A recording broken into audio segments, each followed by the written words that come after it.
Greetings and welcome to Office Hours with Dr. G. I'm your host, Dr. G, and I'm so glad you could keep our appointment. Tonight's guest, Tonia Taylor, aka the RevCoach and the Queen of REBIRTH, has cultivated her life experience, community service, professional training, and faith walk into a spiritual testimony. She's now a purpose, pleasure, passion counselor, healing educator, and entrepreneur who leads others through her signature blend of spiritual psychology, transformation, and feminine soul retrieval rites of passage programs. She is also a coach and production consultant on the Emmy Award Winning Show on the OWN Network with her mentor, Reverend Dr. Iyanla Vanzant. Iyanla Fix My Life, where she enjoys coaching and producing 1.5 plus million viewers to break through. She holds a BA in psychology and human development and is an inaugural graduate of the Intervisions Institute for Spiritual Development, founded by Dr. Vanzant, and a master level trained life coach and ordained minister. LaTonia is an astrologer who holds certifications in Reiki, iridology, tantric massage, goddess rites, and holistic nutrition. With celebrity clients and women worldwide, and the author of the book My Juicy Rebirth, A Journey to Healing the Feminine Through Pleasure and Sacred Processes, LaTonia is a spiritual midwife of the Purpose, Pleasure, and Passion suite of programs, coaching certification, and services. Her message: rebirth and emerge transformed. Help me welcome to Office Hours with Dr. G, the Rev Coach, LaTonia Taylor. Greetings, Dr. B, with your fly beat. Hey, that's right. Yeah, that's me. You know, you well to do. You have to rock. Come on, turn up out there. That's right, come on, y'all. G. While we rocking, hey, give us that thumbs up.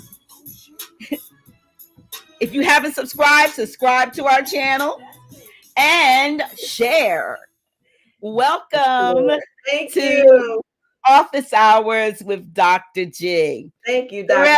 G. I got the Rev Coach here on Office Hours. Oh, I am so pleased to have you on the show. Every time I have another sister on that has, that we're kindred, it just does my heart proud, because I've been speaking. I'm looking for 8 sisters. I know there's 8 million of you out there, but I'm just looking for 8 special sisters that we can come together and form something that all of the rest of the sisters can grab hold and gravitate to and connect with, and we can do what it is we came here to do. How are you doing? First of all, I am so honored to be in your presence. And usually if we were in a room, I would ask the elder, do I have permission to speak? So you already gave me permission because you invited me here. And I'm so deeply honored. This is a spiritual testimony alone. So I am well. Listen, I know we're going to have a wonderful time. We are kindred in that our experiences as far as coming through the various, well, I haven't been in a lot of different religions, but I've been in and out, sort of in, out, and then halfway back in, when I realized that some of that stuff I needed to hold on to in order to continue the journey that I'm on. And so to meet a sister like yourself, who, even though it doesn't say it, a sister who not only is woke, but is nationalized. Hello. It is a privilege and an honor to have you on the show, and someone with your experience. I want you to tell us, my audience, I know hopefully a lot of your followers, your tribe, I believe you call them, your tribe is over here going to check out what's going on. But a lot of those who are the regulars for Office Hours with Dr. G may not know who LaTonia Taylor, the Rev Coach, is. You have an interesting background. Tell us where you started. Okay, so I'm from the Deep South. And I think that's a great launching pad to explain the context or the container, in the context of my journey to freedom, so to speak. Because, when you're below the Bible Belt, you don't expect that you go to college and discover another religion, which I did, which was familiar to my spirit. And I think that in, knowing more on this journey now about ancestry, I think your blood awakens through certain things. And so I got introduced to Islam in college. That was the beginning of my first rebirth. I didn't really know it was a rebirth. I thought it was an exodus, so to speak. And it answered questions for me. And then I went and spent many years in the Nation of Islam, serving at various levels. I take pride in being part of some of the most historical events in history. Tell us about. Well, the Million Man March is the one that most people know about, but being able to serve with someone like Minister Farrakhan, and his family, you get a chance to have access to a lot of people. But the Million Man March, I was the chief security for for the Reverend Dr. Dorothy Height, for instance, right? I was backstage when I saw men like, from New Edition and Will Smith and all of them come to the stairs. And when we saw the sea of men, to see them drop to their knees and literally weep, like I got a chance to be able to see things like that. To be able to go down the steps with Dr. Height, who was in a wheelchair, and Malik Yoba be at the steps ready to literally lift her up and take her and move her, and to then be on stage and be in the company of Dr. Maya Angelou and Chorus Masters Berry, and the list goes on of the women that I've been able to be in proximity to on my journey through the nation. And I say through because I had my own reawakening and my own rebirth, and I released my attachments to religion. When I was in the nation, I served in leadership capacities, and one of them was ministry. That was me answering my first call to ministry. When I let go of all religion, I told Dr. G how I heard the call again, and I went to church. It felt safe to go to church because I grew up going to church, right? And so from there, I felt called into ministry again, because there was a place that I could be myself. I could be diverse, because even in between these big stops were small stops in Buddhism and other things on my journey. And so since then, I actually have released that and went on to study and rebirth my own life, my own womanhood. And that journey led me to do work with the Reverend Dr. Iyanla Vanzant. And from there, I continued the journey through ministry and studies through Tantra and Reiki and iridology and things that would continue to grow me and heal me. And that's how I really started this work. I know that was a long.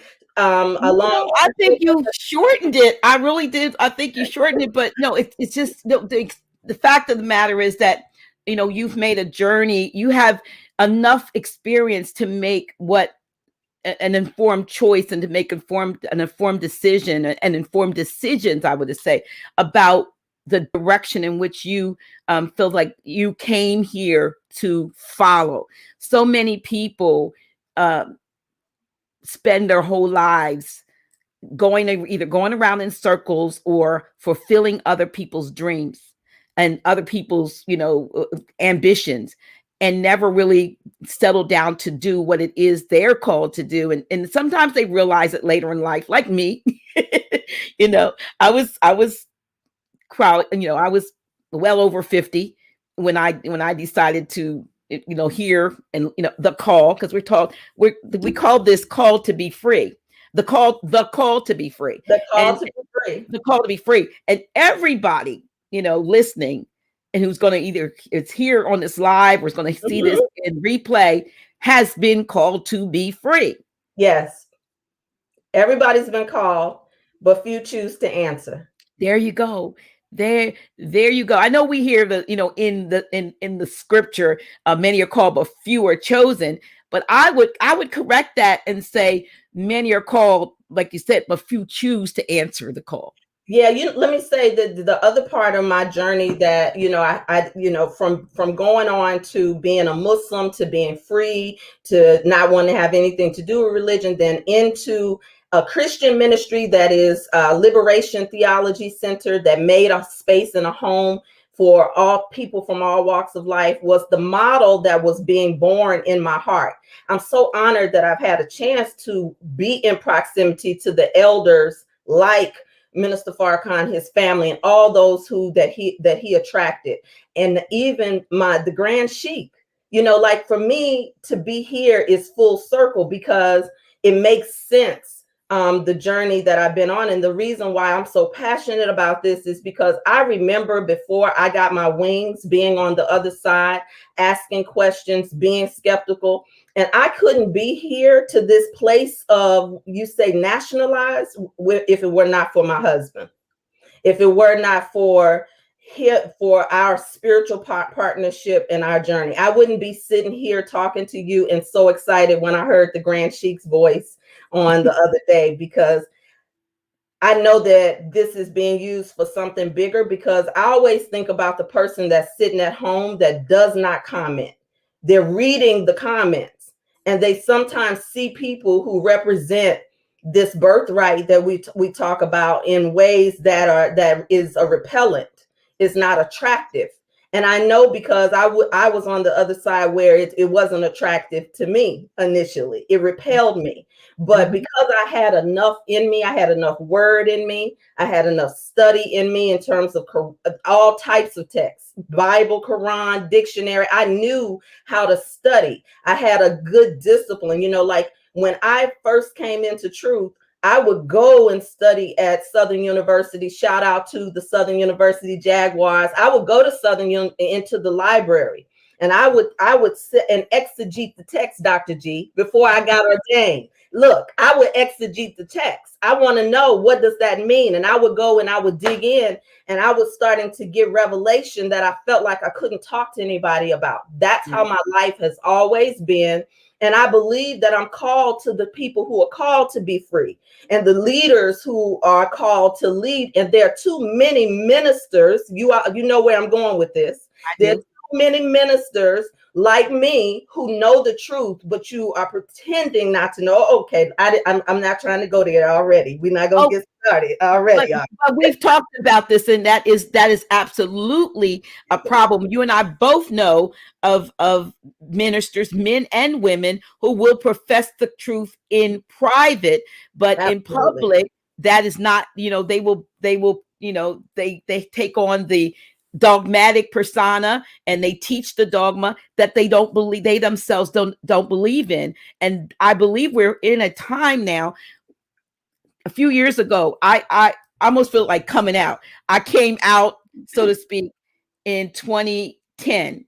In December 18th, 2010 was my awakening. Just experienced the 10-year anniversary. So after that, I was quiet about it. Didn't know who I could talk to, because people had already labeled me a witch, and something happened to her, and she was, that, oh, she did run well, what did hinder her thing. And so I didn't want to talk about it, but then I began to find people who were not involved at the level that I had been, and they were open to what I had to say. And so those are the people that I talked to. But along the way, when I talked to leadership and began to share where I was going with this, what revelation did I have now? They did not disagree. They just told me things like the pew wasn't ready for the truth. And absolutely. A lot, for many years, I understand that journey, even in the nation, so we think sometimes that it's isolated to just the church, but it's any dogmatic religion. I even throw when we become too dogmatic about anything, right? It's an opportunity to look at our addiction to or attachment to it. And that's a hard thing sometimes for people who have been made psychologically and spiritually lazy by circumstances. And I don't mean that to be insulting. I just mean that we over time have been colonized mentally, emotionally, and spiritually, but we don't know what that really means and what that looks like. And I've pissed a lot of people off sometimes in my circle who they think they're free just because they can put on a skimpy dress, because I go deep into the feminine technology. Just because you can let people know that you have multiple sexual partners, and depending on what community you are, but this thing that you're talking about in terms of being nationalized, there is a merge that happened for me that, if you don't mind, can I just share a little bit? Sure, please. Okay. So for me, a metaphysician, had been practicing for many years. I felt free. I had gotten my butterfly wings. I didn't think that I was, there was much to do except to do more of what I already knew, meditating, affirmative prayer, using the science of many of the things that we get fascinated by and talk about oftentimes. And so when I came into the connection between commerce, government, and the spirituality, what I recognized is that I was all crown chakra. I was all up top. I understood the principles. But when we're talking to our people, many of our people sometimes don't even know the principles to even have a reference point. So the first reaction is fear or shutdown or attack. And so I thought that my intention when I came into ministry was to be a bridge. I always knew that I would be two things: an interruption and a bridge. But when I came into this truth of this birthright, right, it was hard to accept. It sounded familiar though, because one of the things that I often teach in our relationship to money is, and I learned this from my teacher, of course, is money, my own natural energy yield. Metaphysically, my own natural energy yield is what money is. But then when I met my husband, he started to say, there is no money. And you know how the brothers can be, they just in your face. That's right. There is no money. And so I'm in my mind now, these are red flags, because we just got to, I'm like, oh, you just looking for an out. You just one of them hoteps over there. But I had been studying money privately in my entrepreneurship. Entrepreneurship is what birthed my spirituality, because when you just trade spaces, right? You go from the traditional space to a metaphysical space to whatever space you in, the African space, the revolutionary space. You go into all these different spaces, but if you don't clear up the stuff that does not work, you're just taking it over there with you. That's right. And it's easy to hide. I used to always say to people, don't tell me how much you know about Kemet. Tell me how much you know about you and your line and what you're interrupting and what you're calling to interrupt. And so when I heard the commerce, though, the money piece, my own natural energy yield, and what he was saying, I checked with my circle who knew. And one of my girlfriends said, oh yeah, that's true, T. That's true. What?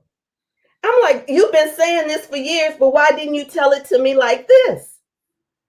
There are people, those of you who are watching, who know, but they're not going to be bothered with trying to this is why the work you do, Dr. G, is so powerful. They're not going to be bothered with trying to convince you and meet up against your cognitive dissonance. This is why a lot of people who know truth have to go private, because it's a journey that you have to activate first in here. But the Grand Sheikh Taj says it all the time.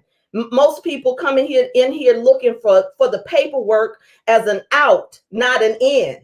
And what if we went in instead of out? If we're just trying to fix the outside, but not merging the paperwork, but with the identity on the inside. Because until you know who you are in your spiritual sovereignty and your ancestral sovereignty, because many of us only look at the ancestors that struggled, but we have the power to call on the ancestors that did not struggle, who knew this truth. But first, you got to know that it's truth, right? That's, I get spirited, you know. I'm enjoying it. Please, Mike. And I was thinking, what struck me when you said, you were all crown chakra, and you know what? So I always see correlations between the Bible. And when you said that, I was like, so she was so heavenly minded, she was no earthly good. Yeah, I knew the metaphysical principles, but I was a new entrepreneur, terrified.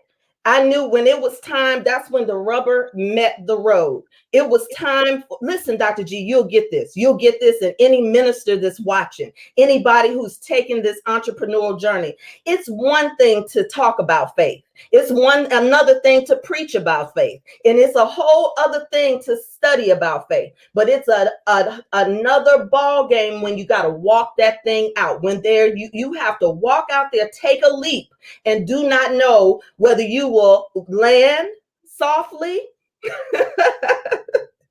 or be caught by the very principles that we walk around preaching and teaching. And I had to do what the scripture says: test me, try me, see, won't I pour out a black, but we don't test it, right? Because we're too comfortable, many of us. We're too comfortable with somebody telling us, and so we've been taught not to question God. So we don't even question ourselves, because our identity of God is something out there instead of questioning in here. Why do I think this? Why do I talk like this?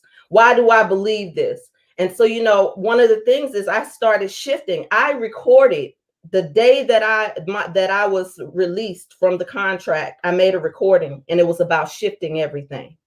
That has become one of my greatest teachings, because I constantly have to shift everything. When I became an entrepreneur, Dr. G, it put me in proximity to the corporate identity. Because I went into it with my straw man. Okay. I was attached. My identity, my emotions, everything was attached to the straw, because the straw man comes with the psychology, with a feeling, with a generational pattern. Especially if you're a good girl and boy who was told to go to college and get a degree, and maybe you served in the military. So you were told how to be good and how to be a good employee and not to question and to follow the rules. And then you get rewarded for that. And so, long story short, I mean, I would love questions, because, but my vow was to come on here and be as transparent as I possibly could for the way that this moment happened, because we didn't plan this. Nope, this is divine. This is a divine connection that has been forged, and I am so grateful that you reached out to me. I'm grateful to your husband, your consort, for encouraging you to do that. Yes, and actually don't even use those traditional words. That's a good example of the things that when I talk about shifting everything, like we challenge it with each other and sometimes around here, but I have sometimes I've learned how to be able to be a spiritual translator, and it's too much. It requires too much sometimes just to explain it. It's because what it does is it makes people confront everything. And sometimes that's very uncomfortable. But I think that people know this in their DNA. So technically, let's just say you're right, consort, partner. And the thing about partnership and so forth, one of the things I love about you is the knowledge that you have of astrology and different things like that. So I'm pretty sure that, because there have been, like myself, there, some of us have been married more or matrimonied. Well, we know we weren't matrimony. We were married. We didn't get matrimony. We were married. So more than once, and no one did for us what our ancestors, you're speaking of ancestors, did for their children when they made sure that the connection that was being made was being forged, a partnership that was being forged had a cosmological yes. yeah, that it was compatible on a cosmological level, as well as some of the things that both families would, wanted to see for that union to come together. We just get together based on energy and motion at the time, emotions. Energy and motion and looks. I'm so shocked at the number of grown women who make choices based on somebody looking good. But when you know who you are, Oh my goodness. I have stories about that, but we're not going there.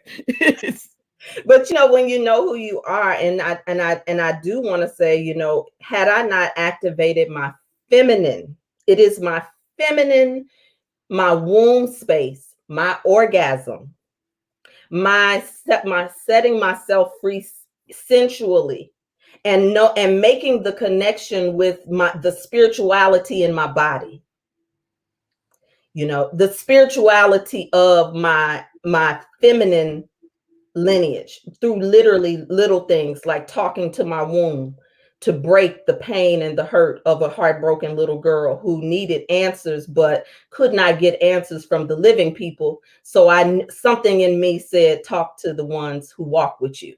And so I began talking to my womb, and that's how all the metaphysics, the nation, the culture that I'm born from. I'm gonna bring your book up. Your book you had. I'm gonna bring it. Wait, let me see. Yeah. So here, My Juicy Rebirth: A Journey to Healing the Feminine Through Pleasure and Sacred Process. So this is you teach this, Yeah. as well as you've written about this, and I can't wait to get my book. Yes. So tell us about the book and about that process that you went through.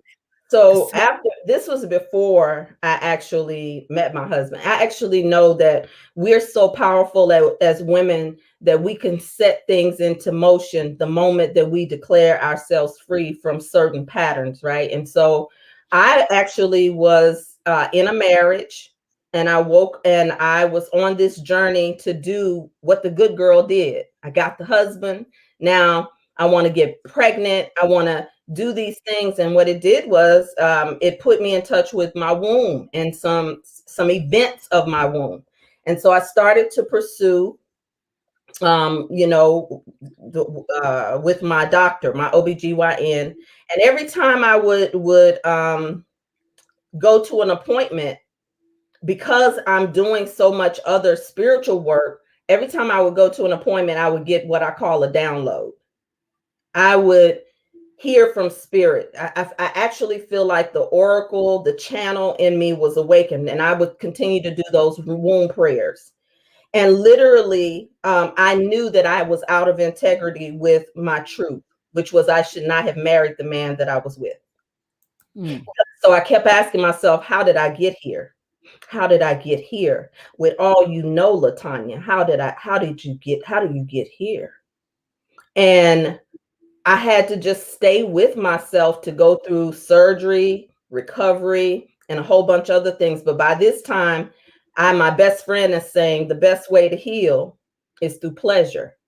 And I trusted her because I watched her heal her grief after losing her father through pleasure. And what I became aware of is that many of us melanated indigenous women have been bought the program to process through pain.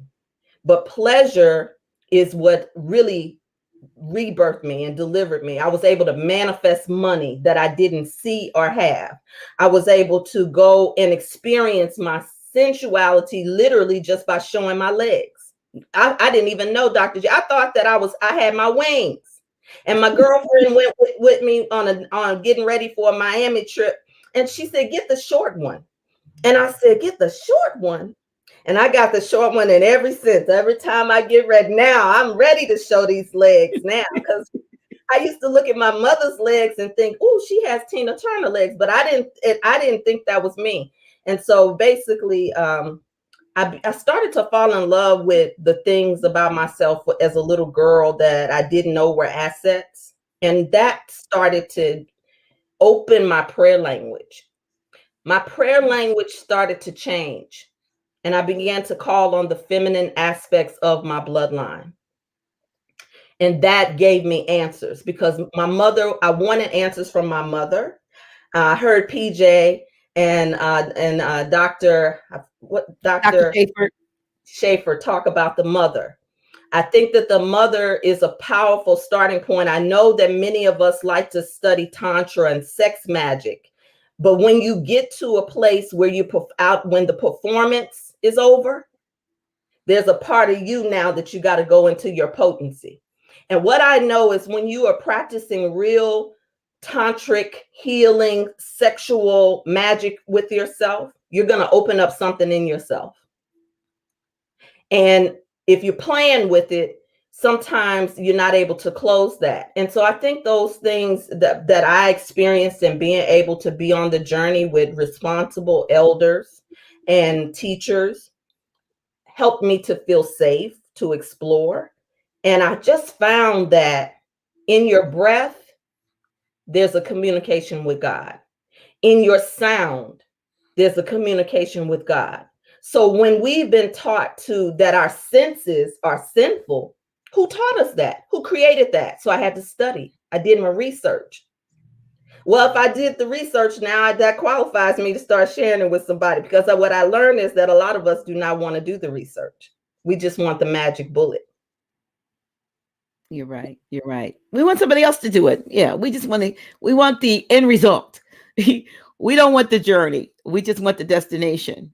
But the end results, it becomes a new normal, because you start to create things and people look at your life and say, well, how did you do that? You know, one of the things I wrote this book after we returned from Costa Rica, but my husband and I also expatriated. We left the country and we moved to Costa Rica. We went on a pilgrimage and we answered a call that's so much bigger. And if I had not been saying yes to other things in my life along the journey, if I had stayed rigid and uptight and judgmental, which I believe that some religions just further exaggerate our bloodline pathologies, until we decide, I am the one that I've been waiting for. I am the one that I've been praying for. It's in me. And the I am consciousness in me is calling me to this. But a lot of times we want to take people with us. And so I had to also let go of my savior complex and work with myself. There you go. And heal myself, so that I could break any need to belong to these circles of ministers who will reject you, because it's a risk to be in proximities to, publicly sometimes.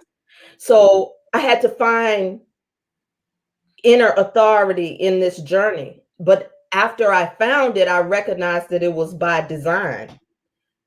But it can be painful, but there's so much joy. And what I just found was it taught me how to live, how to say yes. There are things that still scare me, but because like I want to be free, like freedom is my highest value. But some people is chasing the bag, mm-hmm. And I get that, no judgment with that. But freedom for me, is sometimes it's constantly shifting, not having to be dependent on a belief or on, certain ideas that we've been taught. I love for anybody to ask me, what I mean by that, because I could get all spirited and excited again, just talking about it. Well, it's just, freedom. Like you said, people chasing the bag. Sometimes people that are chasing the bag aren't happy. At the end of the day, they're not happy.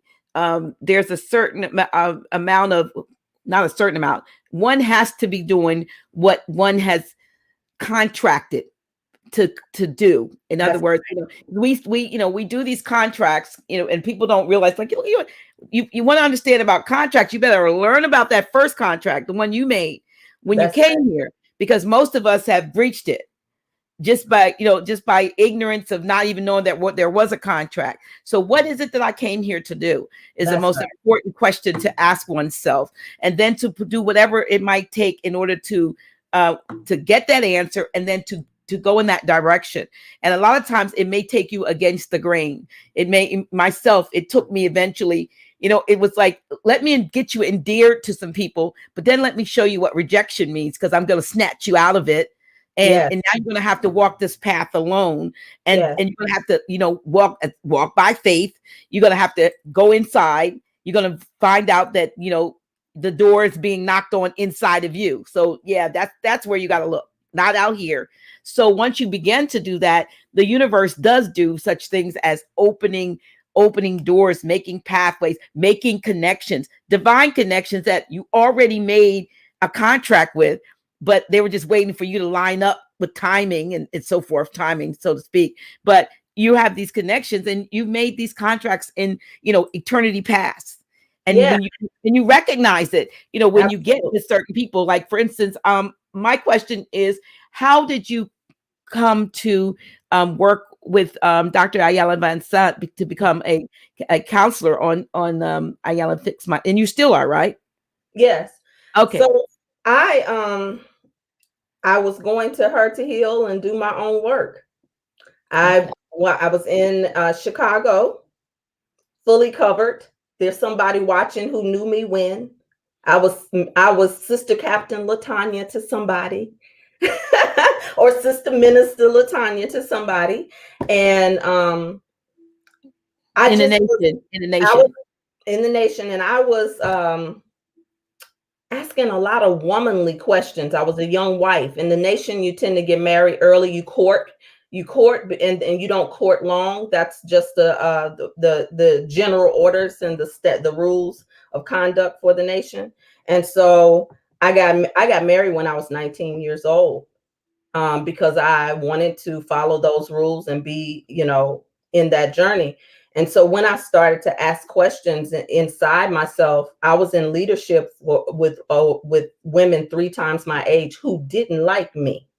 I was driving well. I was living well. I was a kept woman as well. And I was free to do the work full time. So I also traveled around the region and did troubleshooting. In other words, I was in leadership, but I was young. And I didn't at times have someone to lean on. My family represented the fear and the good old religion and the judgment, because I met it. So I didn't go lean on the elders in my family for advice. And then the people in the mosque, some of the sisters, until I started to form relationships with sisters in other places. And I went to the bookstore and I was just looking for something to speak to me as a melanated indigenous woman. And at that time, I didn't want to read about Black history. I had read enough about the struggle. I didn't want to read about the struggle. I needed to address how to be a young wife. I wanted to know how to respond in my body.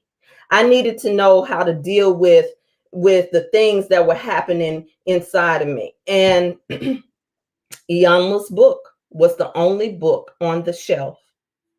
And I remembered that when the sister had brought her book, I was so focused on being, good soldier. I didn't want to read it. I didn't even want to take it in. Shout out to Sister Michelle Muhammad, New Orleans, Louisiana. I forever thank you. And she just talked about that book. So like many things, I ended up coming right back to it, reading it quietly. And it woke up something inside of me. And I'm that person that seeks. I started this journey, Dr. G, when I was in the 11th grade seeking. And the book that fell off the shelf then was The Road Less Traveled. We all get all kind of signs along our journey. Any person that has ever awakened anything. And so that I went and I started traveling from Chicago to Maryland. And then that was the other pilgrimage that was happening inside of me. Maryland was familiar to me. And I started to recognize there were things I had not done in my life. I had just been in service, my people covered up, just things I didn't know. I wasn't real happy either as a wife, but afraid to tell anybody. And so basically I started taking the workshops and doing the work. And I remember at the end of one workshop, I wanted to know then, same thing with this, the womb. How could I get pregnant? And I don't know how I worded it, but the way I said it was almost like I needed to give my husband a baby because he was so good to me. And she just eased up close to me and she said, and what if you never can do that? Who would you be? And what would you do with yourself? And that opened up something. I stayed with that quietly for months. And I would write and journal and answer that question.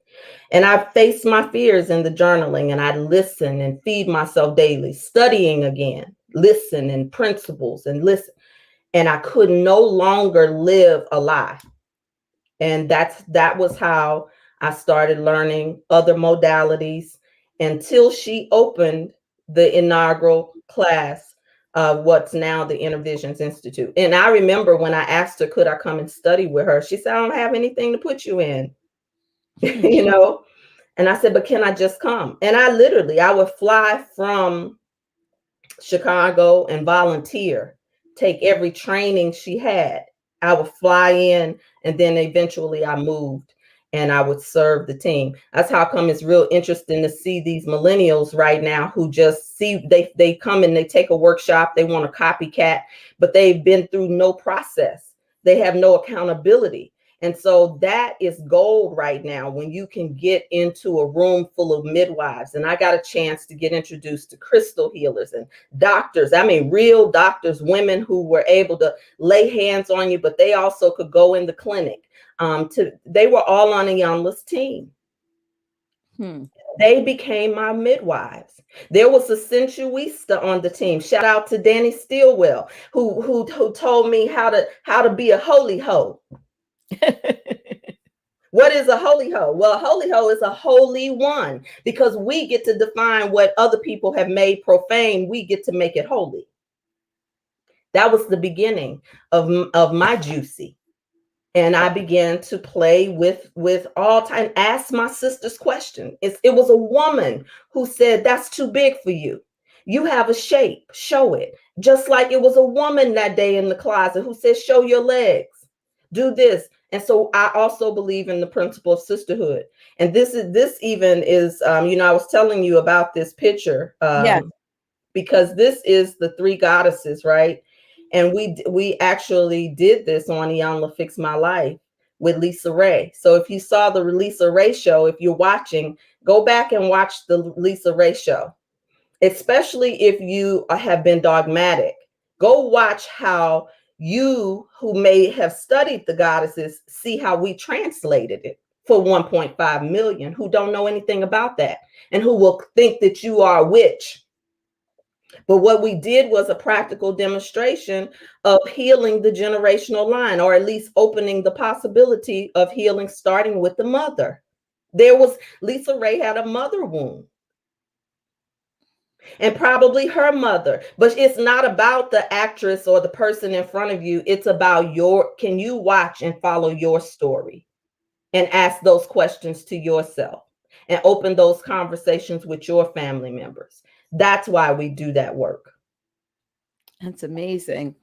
That's amazing. And so you eventually, I watched, I don't know when you had done this Facebook video, but you were just it seemed like you were just doing it off the cuff, talking about the various signs, and people started putting their information in, and they were saying, well, I have, my son is a this and my daughter is that and my husband is this. And you remember that? You remember that? Yeah. And I was just fascinated because, you were like, I'm not really going to go into it, but you did go into it enough to me. You were able to just give information to people about, the various, you talked about the air, the water, the earth, and the, what is it? Air, earth, water, and what do I know the other? What's the fire. Other? Fire. How can I forget fire? Aren't you a fire sign? I'm actually a water sign, but I'm a Pisces with a Sagittarius rising. And what I've learned about that is that you normally present more so as your rising than you do your sun sign. Yeah, in this lifetime. In this life. Okay. So I'm a Pisces, but I have a Sag rising and a Capricorn moon. So I kept thinking, I, I wonder what that means about me. And I've had lots of people tell me what I am and what I'm not.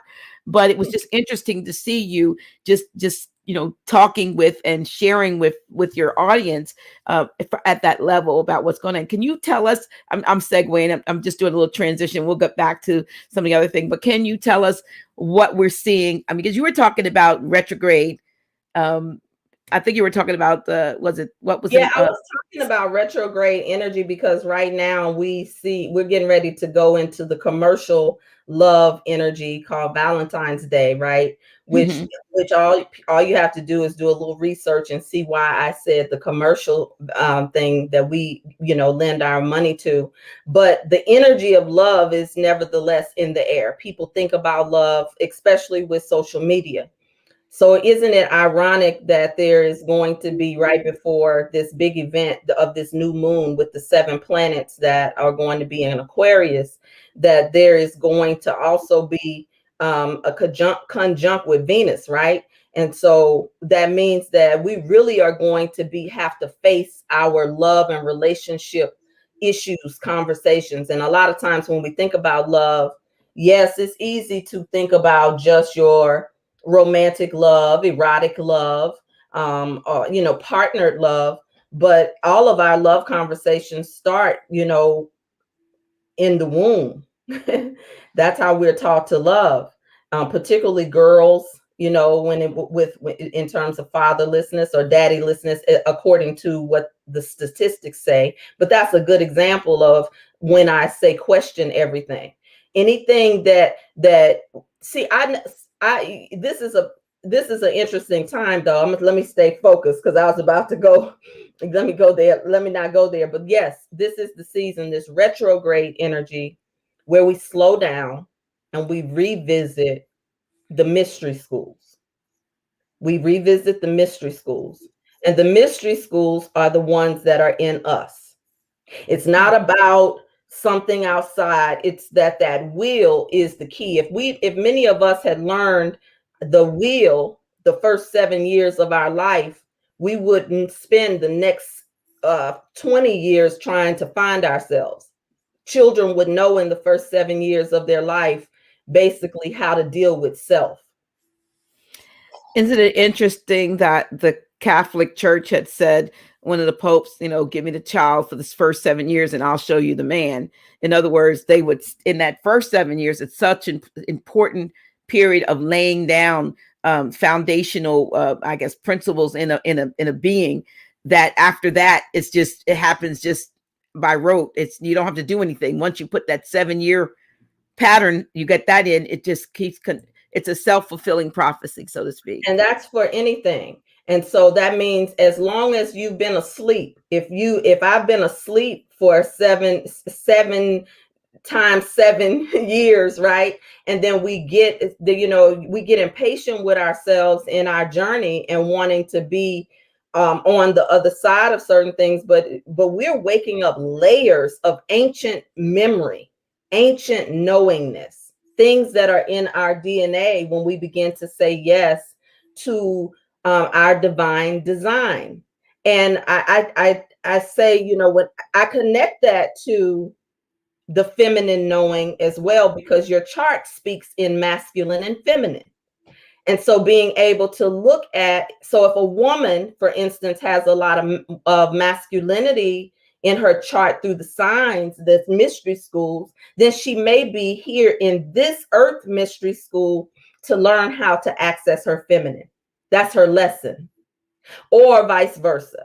And so this is why we hear young people not being attached to gender roles. Why? Because we're giving birth to children who are crystal children, rainbow children, and you have to deal with them differently because we call them forth.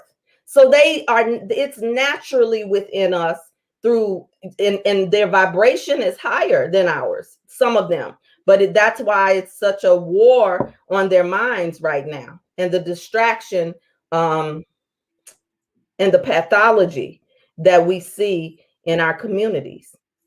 And I do believe that women who begin to awaken, and I understand why Brother Taj and some of the brothers talk about when the woman awakens. And I understand why when we are asleep, what it does to our family line.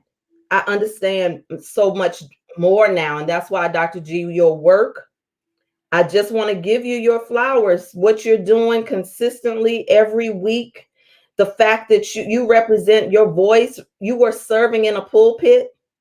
There are women right now who are in a pulpit and trapped. That's their only identity. And so they can't let that go. It tear people who have pensions. They want to take care of their families. And so I'm not giving them an out or anything, because I know we made the journey, but your work is that important. And I really honor you and the conversations and the play of the masculine and feminine for our dear brother Taj. Because you ask those questions that sometimes people that they wish they could ask him when he's on the road. Like, wait a minute. I love it when you say, wait. I don't want to go all there, right there. What do you mean by this? Yeah, he and I have those conversations. He goes, no. I said, yeah. I said, you're like way up here a lot. And I said, I'm the one that comes in and go, we're going to come a little bit down to earth. He said, no. I said, really? I said, you don't know your own, how you go. He just goes because he can. He can go. And, this is what I say, even for me. Sometimes when we would be doing the shows, Iyanla would say, no, LaTonya, too deep. We can't go there. We can't do that there. And, so after she said it a few times and I had to sit with it, I came up with a little saying for myself: too deep for some and just scratching the surface for others. That's true. But, I think I just feel sometimes I'm not only am I feeling, but I'm seeing the questions. He doesn't see the questions or comments. And I'm feeling it because sometimes my head is going like do. And I'm sitting right here in the room and I'm going, okay.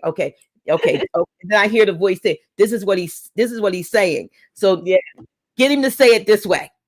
Yes, and what an awesome opportunity to just be able to have an elder to tell you how to deprogram yourself.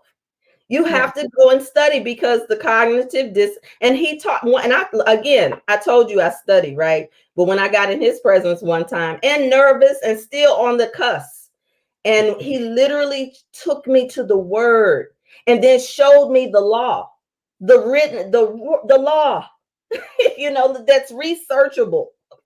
And showed in history what our status was.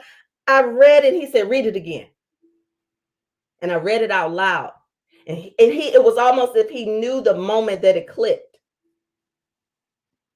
Yeah, he loves it when you can, when we would have the classes in person at the House of Reawakening Minds, of course, he would, he'll grab, we have Black Soul over there, 4th edition. Okay, open it up. And he'll get you there. Open up to, whatever, whether it's ens legis or whatever word he wants you to, and he has you read. And then he knows what's there, because when they start stumbling, he's telling them what's there, and he doesn't have the book in front of him, but he knows this stuff. He just runs it down. And, and so the reason why I also give you your flowers is that it was women on this journey who were, I could hear, I don't know what it is, but they will break things down, slow it down, because the feminine moves slow.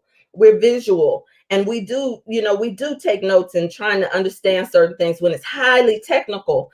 And so I really thank God, Goddess, all that is, for the sisters who I made, and it was astrological connections, and seeing and knowing that I am rebirth. I'm doing rebirth, right? And knowing that your birth is a vessel. So here is the language already in my brand. And so now here's the language of birth and admiralty law already in my metaphysical understanding. And so now I'm able to go and look at the Black's Law Dictionary and a dictionary and sometimes laws. And my father did this. And I recognized that I wasn't doing anything so strange, really. My father would do this type of thing. Peace and blessings upon my daddy. I'm a daddy's girl. And peace and blessings upon the Choctaw. I knew that I came from the Choctaw, which then later coming and knowing about the Natchez Trace and what was called Indians, but they were the indigenous and the Mound people and the Washita. And like it was something like yes, yes, yes, yes. And it made sense to me. And I also got angry because I knew that I had been in proximity to people who didn't tell me everything. Yeah. And I'll leave it at that. There were people who didn't tell me about getting nationalized and didn't explain. But I would have taken a bullet for some of these people. And I don't want to leave out when you went from the Nation of Islam to the church. I didn't hear you mentioned by name, but when we were talking, you have a lot of respect and love and appreciation for the pastor. Pastor, I just want to make sure, because I'm a Gemini and I'm being mindful of time. As a minister, you're mindful of time. You're trying to get it all in. We still got an hour and 4 minutes, so you could. Okay. I just wanted to make sure. Yeah. Pastor Willie Wilson in Southeast DC. Shout out to him. I think he might be on live teaching now. He was a friend of Minister Farrakhan, and that's why we never know what we're modeling. And when I went to hear him, that brother was teaching. He was teaching on Master Farad Muhammad, Jesus, and Native American technology, and showing the common thread in all of it biblically. And now for me, I'm a metaphysician and I've lived this journey. Bells went off and something in me said, see, you can do this. You can teach, you can embody this. And it felt like home to me. But I didn't want to rush to anything, because now I've tasted freedom. And so I kept going. And something compelled me to meet with him. I think I wanted to know that I would be embraced, because there is a bit of a tension, or was back then at times, between Christianity and Islam. And I didn't know if I was going to face that in the church, because I wasn't totally all the way, like I wasn't trying to go backwards. And I had a conversation with him, and I thank God for him. And even when I left the pulpit, after I was ordained and all of that twice, after I left the pulpit, his pulpit, I let him know I did things in decency and order. And I met with him and I told him, and he blessed my journey. So karmically, all of my teachers are family. They're connected. All of my master teachers made me a master teacher. And then there are those who are not here and I only say that, I'm not saying any of this about me, right? Like I'm really sharing this with someone who is maybe looking at their journey and holding themselves back. We have family members who are asking questions, but they're so scared, and it's so painful as an empath sometimes to watch. And so I feel like what I do with women, particularly when we take them on the journey through the chakras, is to give them what someone gave to me. It's just that simple. In process, in accountability, and in science, because it is scientific. And so, yes, that was one of my teachers as well. And then, like I said, when I went on to do more work, I would say he modeled for me as a teacher, and he is one of those elders that's a gem as well. And his daughter, who might be watching, is standing and is my friend, and she's standing in her ministry differently. She's standing in her ministry differently and unapologetically. Excuse me, I'm trying to reconnect us really quickly before the battery dies. Okay, there we go. All right.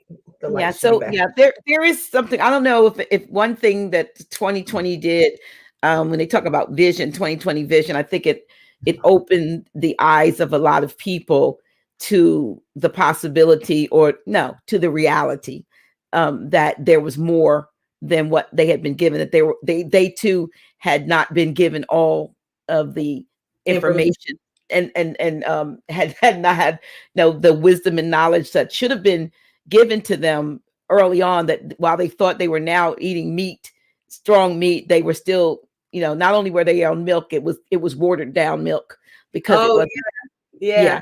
because it was.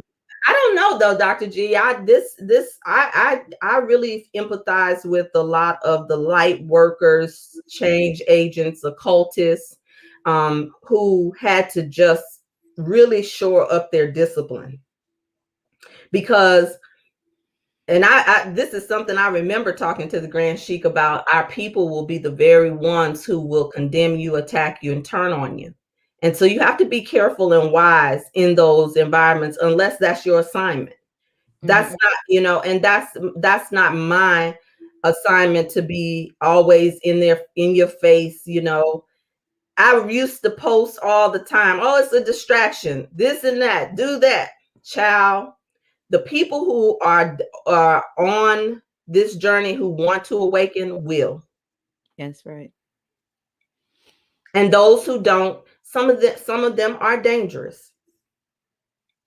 And I don't mean it in a judgmental way, but just how, when you don't know what you don't know.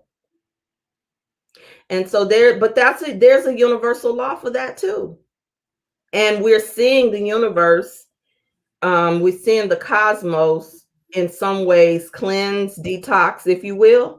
But it's difficult when we are overly emotionalized, right? And this time and this season is with all these sevens, right? You were talking about the number 7, and I know the number, the power of the number 7 in the Bible, but 7 planets form a stellium in Aquarius, the great surprise agent, change agent.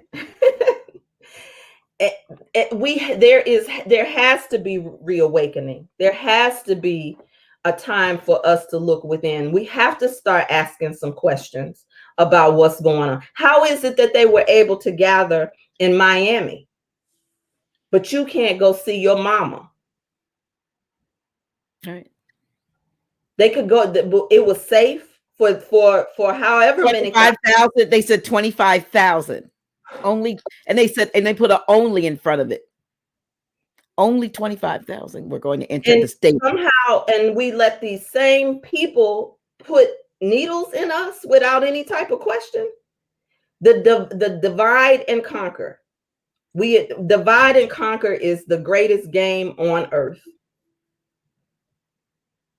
Yeah, it's true. And it gets played on us even with our spirituality if we're not careful, because then the woke people are judging the non-woke people. Like, stop it.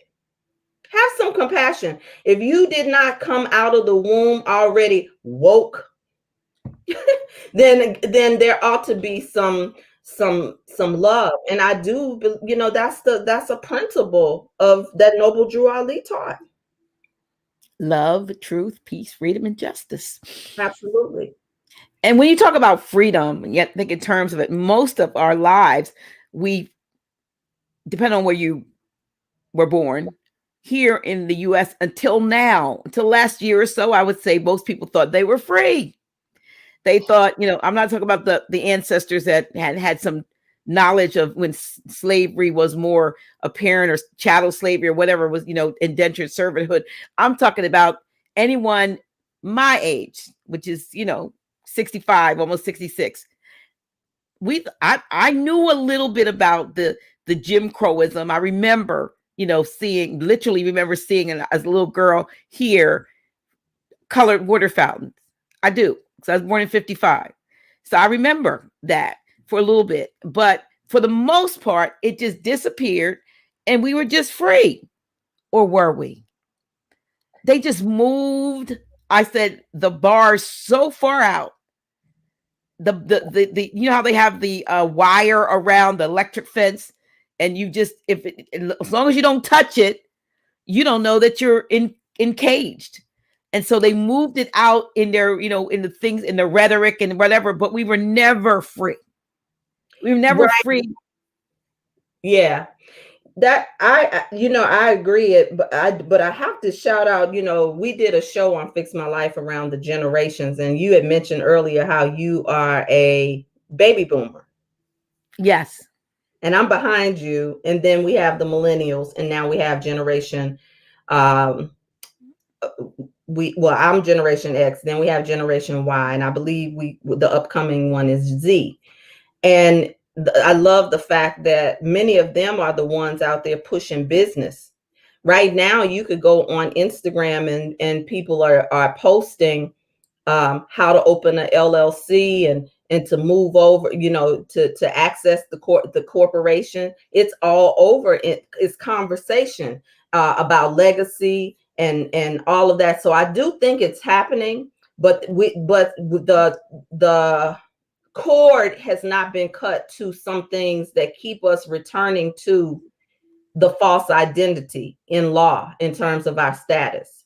And so, but I think that there are people who are bumping into it because of the push and the need for entrepreneurship, purchasing land, returning to agriculture, and growing your own food. I think that the time that people are being facilitated by circumstances, but it's not an accident. And if we see the glass as half full, it's happening. And so sometimes I just have to affirm when I see certain things, it's happening. It's happening. Even when I see the nonsense that we get emotional about and attached to and protesting about without having, all the information, so to speak. Not saying I do have all the information. I don't think any of us do, but I think we all have to contribute whatever part we came to play, whatever piece of the puzzle we have. We can't keep it in our pocket, and so fear will sometimes force you to hide things, gifts, anointings, and so forth, because you're fearful of how others may judge what it is you bring.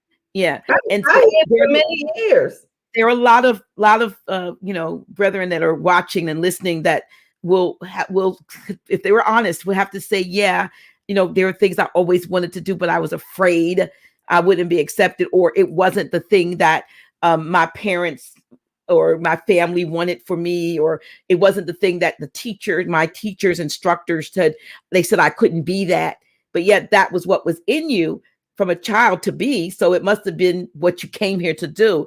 And so, and now, like I said, what we're going through now is so much desocialization. I don't even know if that's the word, but everything that, the things that I used to do, like, people might find it hard to believe, but Dr. G liked to go out and party. I would connect with my friends from high school. We'd meet at certain places and Friday nights, and we dance and have a good time. Right? All of those things that we did that kept us connected, kept us alive, kept us, they have done a bang up job of severing those kinds of and so now the only time people are getting to and not even getting to see each other, but knowing that something's going on, is when you find out that another one has transitioned. And while we don't know why everyone has transitioned, everyone's transition is being given over to this particular thing that's going on in the last, I don't want to give it, so so what does it do? It strikes more fear in the hearts of the people, and a less likelihood of wanting to come together and connect. So we have social media, but we also have the looming presence of Big Brother saying, but if you don't say the right thing, I'll cut you off. Absolutely. Absolutely. And that's why, I think that my message is be in alignment with your divine assignment. What is your divine assignment? And, when you understand law, I feel like, and I think I have had to learn how to neutralize my emotional reaction and to even want to save and to go to the law. And I'm gonna tell you, Dr. G, I don't watch the news, but I have enough tools in me, and I believe many of us do. And I pray that anybody who works with me begins to get some of these tools. When we first had to stop filming and go home, I knew immediately something else, that the big story, there was something else going on behind the big story. I see this thing is freezing. So are we still here? Yes. Can you hear me, Doc? Okay, good. Yes. I just got quiet. I got quiet. I practiced my tools. I did research. I said, let me look at the thing that triggers me the most. This is a tool my master coach, peace and blessings upon him, taught me, Master Coach Ron Davis, who used to go by Ron M.F.N. Davis. That's how powerful he was. And he say, always look at the thing that causes you the most reaction. And I practice that in looking in the collective. Everybody's saying, don't do this, don't, well, let me investigate this. Why? And I found so much birthright information that was in process that we were fighting against. And I'll just leave it at that. That's why we have to have private spaces to come together to study. Absolutely, absolutely, absolutely. And I'm looking into some of that. And there are some things that need to be said. And so I know I even talked to you about some platforms that are a little more that are private to allow for that. Nothing's really private per se. No. But some things are just less surveyed or surveilled, rather. That, yes, you're right, less surveyed, but also Right. I feel like I learned as a strategy when you study the art of war. Like, I don't understand, like I get the 125th Street debates and all that stuff, but there's a time and a season for certain things, and I don't think all the time it's best for us to air our dirty laundry in the comments section, debating each other about that type of thing, and brothers falling out and sisters name calling and posting and that type of thing. No, learn how to settle your differences as a demonstration of law in private settings. Handle your business in private, brothers and sisters. Don't give people the benefit to be counter intel pro. And that's the problem, I think, a lot of times with us, because that's what they do. It's not that they agree with each other 100% and 100% of the time. It's just that whatever disagreements they have in private, when they come in public, they present themselves as united front. But when, like you said, when we are out here doing that, then we are absolutely showing our weaknesses and where, so, I mean, it's interesting. I have a friend of mine who actually infiltrated, and I won't mention a particular site, and I guess he got himself a one of those proton mail accounts, and you couldn't really trace where he was. And he got on a site that was studying us. And I mean, they had some crazy stuff. I mean, they talked about, Grand Chic and information about this person and Sharon Tracy Gale Bay, and they knew where this building was, that my building was a this, and this was information. These are Albions having this conversation about us. I'm like, why are we so important to you all that you have to make a fake site that you now use to infiltrate some of our stuff and to pretend you're more? So he infiltrated theirs and started getting information from them. It was very interesting. I said to myself, "Oh, I'm not going to worry about what it's. We're public. People see us, but there'll come a time. My hope is that we get back to being able to use what our ancestors used. That those communication mechanisms that are built in." The way we connect, the way I can think about you and you call you, that I'm thinking about you. Telepathic, telekinesis, are all the things that if you're watching, I encourage us not to just be stuck on the struggle, particularly Black. Let's use Black History Month as an example, the month we're in. When you look at the program, the television, it's all suffering and reminders of one story. Well, anytime a story is repeated, it is leaving a groove and an imprint in your psychology. And the best way to do that is through vision and sound. And that's what televised visions are. And so you watch this over and over again, and you repeat the narrative, and you never uplift the ancestors who were already here, the indigenous people of this land. You never uplift your rightful place in the cosmology. How do we even know where we are? My cosmology tells me more about even who keeps my head, who is the keeper of my head. And Ori. I see my Ori. Yeah, your Ori, yeah. Yes, because the 12 represent all of that. The planets are in me. The Orisha are in me. The elements are in me. The earth, the silver and gold that's the real copper. Money. It's in copper, is in me. So when I say I am money, I am silver, I am gold, that's my truth. So when I understand that, and I take a little study, I always tell the sisters, you can't be a goddess walking around talking about goddess and don't want to be the priestess of your household and be able to know how to go to those corners and pull down strongholds and cover your children. Because the program is, if I'm afraid of my son going out and get gunned down, then you're right back in Emmett Till, Mississippi, Jim Crow. You're right back there. But when you know who you are and you're able to anoint the warriors in your family, in your line, you are not afraid of the sensuality of your daughters who are healing the war in the men.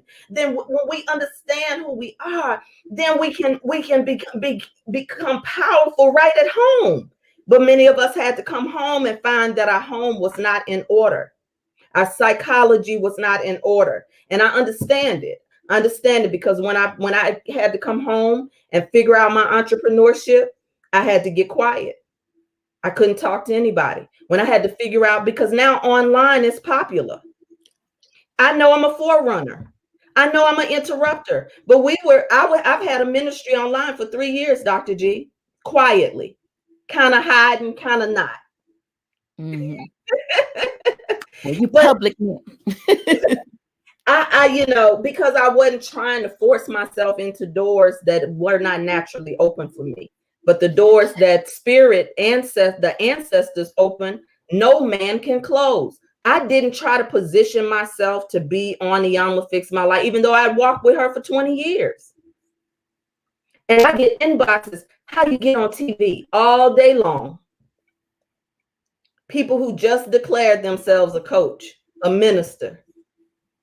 And so we have to, I just believe that when we get reacquainted with ourselves and how to heal ourselves, not just from plant medicine, but from the psychological patterns that are repetitive, if we can interrupt them one dose at a time. It doesn't have to be overnight. One dose at a time. Start where you are and move in your authority around what you know. I can't get on here and teach like the Grand Sheik and some of my forerunners, but maybe one day I will. Yeah, but you're in your own path. Like I said, I listened to you on your Facebook page, and I was blown away. I was saying, darn, I wish I'd seen it live, because I would put my information in there, but then I thought, well, I could just call her up. but it was I loved seeing you in action. You were in your element. So you are great in your lane. And that's one of the things that I've learned about myself. While I may be interested in a lot of things, I got books everywhere. I'm interested in lots of things, but I can't master everything. I know a man named Grand Sheik Taj Tariq Bey who's pretty much the master of everything he does, but he's an anomaly. Most of us can't do everything we do well. Everything we're interested in well. This is he's one of those anomalies, a person that can teach, can write, can sing, can cook, can sew, can build. Let me see. I'm sure I've lost some stuff. He can do everything he does with excellence. But I bet if Dr. G, I bet somebody's calling you an anomaly. Well, I don't know about that, but because I know I'm a dabbler. I dabble in things. I know. I feel like Iyanla is an anomaly. A lot of people just got acquainted with her on Fix My Life to be able to, she knew me when I was in that caterpillar stage in the nation, to walk a path for 20 years with someone. And so she's my family. And so to see her behind the scenes practice the stuff that she's teaching, I've learned a lot just by being around. I mean, you can ride with this woman and she can ride and call out the plants that looks like weeds. They look like weeds, but they are medicine, or they're things that we use in ceremony. And that's what I mean. I'm not saying that anyone has to subjugate themselves and play small, but it's value of being around the elders and my grandmother. I was talking to my husband this morning. We talk a lot about our grandmothers. I call my partner my mastermind partner. He's my shamanic love. That's what I call what we have. It was great to speak with him the other day. We're not married in more rage. He's my shamanic manifestation partner. And we were talking about our grandmothers, and I said, peace and blessings upon my grandmother and the energy of Oshun that was all over her, because she would teach me, she would tell me, she said, baby, don't cut your hair in January and February. And sometimes not in March. And then she would teach me to go to the almanac and study that. I didn't know what my grandmother was depositing in me, Dr. G. So even I can't give credit to the nation. I can't give credit to no organization. It's in my bloodline. And so when I look at the things that was my grandmother had laid around her house, every time I would go into her bathroom, she had the Daily Word. I didn't know that was produced by a New Thought organization that I would later on go and study. She would have other little materials that I would always read. And I learned so much, from just sitting with my grandmother on the porch. So when my grandmother made her transition, I didn't have to cry and hoop and holler. I was at peace because my granny was the one who told me how she wanted to leave. And she left the way she said that she wanted to leave. So I thought, what a master. Yeah, absolutely. What a master.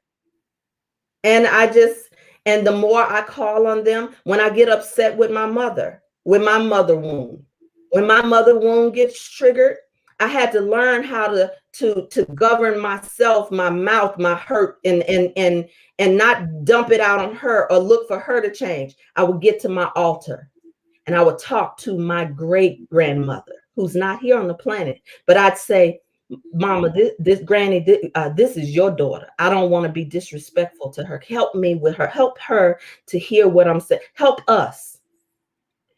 Honor thy father and their mother. I heard one of the Morris sisters say, that's the first thing. That's the first head.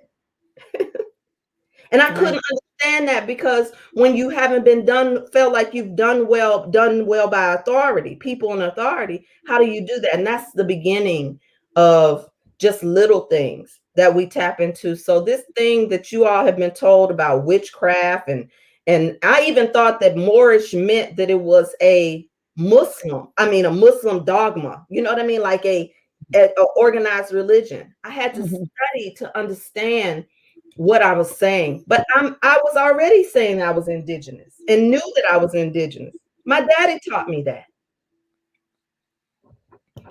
So yeah, I remember my dad telling me, and I took it as a joke. My dad told me he was a Blackfoot, And my daddy's chocolate, very chocolate. And and so I thought he was joking, but he's from Georgia, and it's possible that he knew exactly what he was talking about. He said, "Oh, we Blackfoot." I said, "Oh, because your feet are black, Daddy," and I was taking it as a joke. But at the time when he told me that back then, I mean, I don't think I knew about being a Moor. So but it comes back to my remembrance. Daddy said we was a Blackfoot. You know what I mean? Well, how did you get here, Dr. G? How did you awaken? Do you remember that moment of freedom for you? People have heard my story, but just real briefly for you, I was at a prayer breakfast in Philadelphia on a Saturday, December 18th, 2010, and I didn't want to go. I was lost, and I kept making a left turn trying to get to this hotel in Philadelphia. And the last time, like for the third time, it was like, you know what? If I can't find this hotel, and I've been there before, if I don't find it this time, I'm going home. And so I stopped somebody on the corner, and I said in the area of Philadelphia Airport, and I asked them where the hotel was, and they said, "Oh, you have to turn right." So I kept making left turns when I was supposed to make a right turn. And so I made the right turn, and there was the hotel right there. I get there, it's late, the food's gone. They sit me at a table with a bunch of female pastors, and the service starts. And I remember the beginning of the opening, when you're opening up the service and the opening remarks. And the next thing I know, they were calling my name. Dr. Gilliam, Dr. Gilliam. They were calling me to the front to help with the altar call. And I don't know where I was between the opening. And then my body was at the table, but my spirit, I don't know to this day what the preacher preached. I was trying to figure out, wait a minute. She just started doing her opening. Why are all these people up here crying? I missed the whole thing. But I wasn't asleep, because when I got back to my seat, I had scribbled all across the pages of the Bible in the book of Jeremiah, chapter 5. And when I read that, I'm like, what happened? Wait, how did I miss all this stuff? And I felt like something had happened and that was going to be changed. And I told that pastor friend of mine that I said, "Oh, there's going to be changes." And she said, "Yeah, me too. I'm going to teach." So I said, no, not that kind of change. And I went back to my seat, and all of a sudden a movie played back in my head of where I had been for that period of time. And I had been in the book of Jeremiah. And I'm pretty sure she didn't preach from this, but it talked about how the widows and that unscrupulous men have crept in that disregard the widows and the fatherless. And I'm just paraphrasing, and heap unto themselves riches and have men in cages like birds growing fat off of them. But the people like it that way. It said, "But what will they do in the end?" And then this voice says to me, you must stop lying and tell the truth. And I looked up and I said, "Okay." And it was like, I opened the floodgates of truth, and just stuff started pouring into me. The very next day, I'm back at my church on a Sunday, packed house, and I'm preaching some stuff that people are throwing money on the thing. And we didn't even do that. We didn't even have that kind of ministry. The next week, I had one of those experiences where I preached, 2 weeks later, I preached this, but the next week, I guess what I said didn't sit right with them. So I preached, "Don't trip over the parade, because next week they crucify you." So it was like the Hosanna and then the crucify. And they thought I had lost my mind, but the downloads that I was getting were so profound about what was really going on in the Bible that they decided they were going to put me out of the church I started. And so I, if they could. And so they realized they couldn't. So they all left, except for about 4 or 5 people. And that is the greatest fear of most pastors, is that they will all leave. They did. But you know what? I have never missed a payment on the building since they left. Never, to this day. I have been kept, by a divine power to do what I'm doing. I was told within the months following that I was to reawaken minds. And then I met Grand Sheik probably 11 months into the journey. And he and I have been working together ever since. I met him in September. I guess it was about 9 months later. I met him in September of 2011, and we have been working together ever since then. And the rest is history. I mean, I was told people were looking for me, And a couple people told me that. And I was like, nobody's looking for me. And the first person I met that said, where have you been? I've been looking for you, was the registrar from Cheney University. I met her in Marshalls, and we were both shopping and going through the racks, and we got into a conversation, and the sister and I became friends. And she was the registrar at Cheney University. And she was so impressed by what I was talking, and I didn't even know what I was saying, that she invited me to her family reunion to speak to her whole family. But it was just, that's when I, and so I just kept doing what I was doing, but I've been in the background. I've been in the background ever since I stopped preaching. When there are sermons online of me preaching. There's a couple things online when you find me preaching on YouTube. Apostle Iyanla Gilliam, but I couldn't preach again after that. I couldn't get myself up into. I have tapes. Grand Sheik has lots and lots of my tapes, CDs, CDs mostly. But I had CDs and DVDs, and he has the CDs, and he says, Dr. Gilliam, Dr. Iyanla, he calls me, Dr. Iyanla, but what you were saying, if you take away this part, these things are really good messages. And I thought for a while that I was going to start packaging them up and selling them to the people that was still, and then I couldn't do it. But I've got all of these tapes, and I listen to them, and sometimes I'll listen, and I'll go, darn, if I didn't know better, I'd shout off of that. Oh, right. No, exactly. It's the same thing with me. I feel like, actually, because I was suppressing so much of myself in the pulpit, and I didn't hoop. I didn't have a hoop like some of the people who have been playing church. I didn't have a hoop, but I'll be darned it now. The more that I line, the more that I just and give myself, there's something else that takes over me, and I call it spirited. I get more spirited now in my freedom, because I just let it come. And I also believe in plant medicine. That's another place where I found freedom. I found divine, and I highly recommend people who are heavily intellectualized to have an experience with the plant medicines, because many of us have been taught that it's bad, it's not good for us. And Are we talking about like sort of like ayahuasca and ayahuasca, the shrooms? Okay. The frog, the toad, rather, not the frog. Just all of these things. You couldn't have told me in a million years that my little old Southern girl, half Baptist, Catholic, Muslim self would the next phase of the journey would be to experience plant medicine. And I would include even cannabis, because our brothers have been using the plant to be on earth, to be present the best way they know how on earth. And we demonize them. I know that back in the generation I came up from, if somebody was smoking weed, they were on drugs. The elders thought they were on drugs. That boy on drugs, girl. And so so now, to understand, have a sacred understanding of plant medicine. If you are a brother watching, and you're from the streets, right? When you commune with that plant, add your prayers, but add affirmations and power affirmations about who you are when you commune with the plant. Give the plant some work to do for you in your own consciousness. And I didn't, like, there's so many little things that we can do in fellowship if we would just give ourselves permission to ask and be curious. But this is the season and the year to do it. This is the season and the year to shift everything, because everything is shifting. And that's my offer to your audience. I was going to say that you said that you had an offer. You were going to, I have a free gift for your audience. It's an ebook called, it's a preview of a 21-day process called Shift Everything. And you can go to 844-601. Wait a minute. Let me put it up here. Let me create it.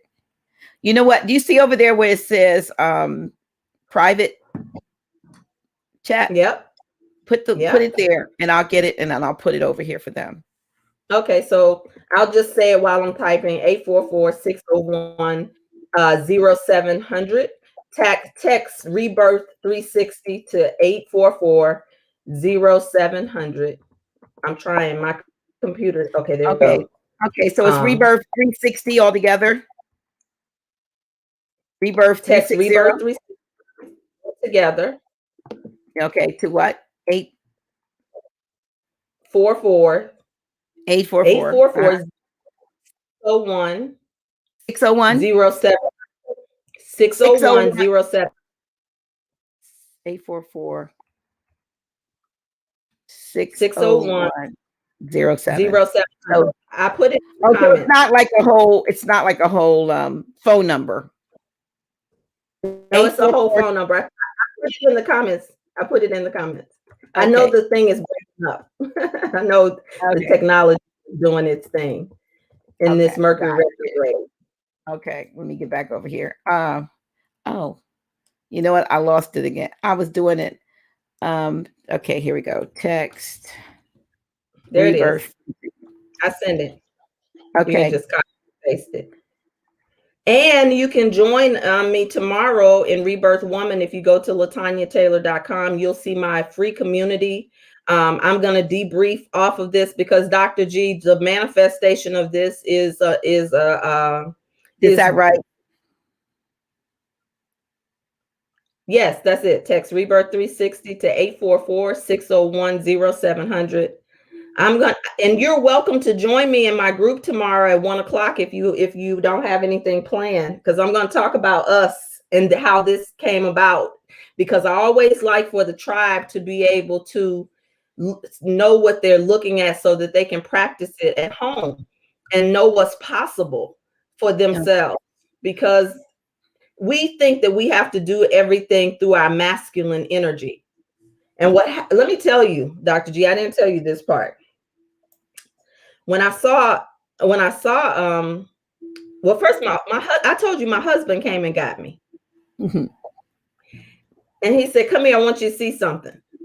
And I said, because it was PJ. Shout out to my girl. PJ, yes. And I had already seen it, but I had forgotten about it. And so I was kind of sitting there. I was like, oh, so you can listen, you listening to PJ and all that, but I've been talking about this all the time around the house. He just probably follows Office Hours with Dr. G. That's what it was. Exactly. And so listen, so I was sitting there and I was just listening, but I checked myself and said, you could have reached out to your sister a long time ago. And I had been hearing to reach to connect with you just because you are my reverend sister, because you are doing such a mighty and bold work. And I was so happy to see you doing it. I always want my sisters who are bringing the microphone to the interruption. And there are a lot of them. Shout out to my sisters who doing it. I tell the story of, it was another minister, another pastor who made me teach in her seminar. She was doing her demonstration of her ministry. And she said, LaTonya, I want you, because we always talked about sensuality, pleasure, and orgasm privately. Me and my friends, some of them who were on the cusp of Christianity and all of that. And she said, I want you to teach it. And let me tell you, at first, nobody, maybe only 3 people signed up for my session in this women's conference, because they were from the church, many of them. She stopped the session, went to the front of the room, and she said, this is the problem. Y'all know about it, y'all talk about it, but why won't you go and enroll in it? I mean, she spoke their language to them. This is why we cannot be too judgmental about because the word says, my sheep know my voice. Those were not my sheep. Right. But they heard her voice, who was my sister.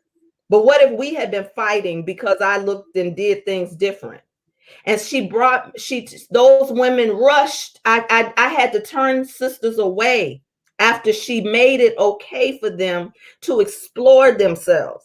I had to turn sisters away. Some sisters tell the story right now of how not being able to get into my juicy circle, how it forced them to confront the anger they had with me when they couldn't get into the space.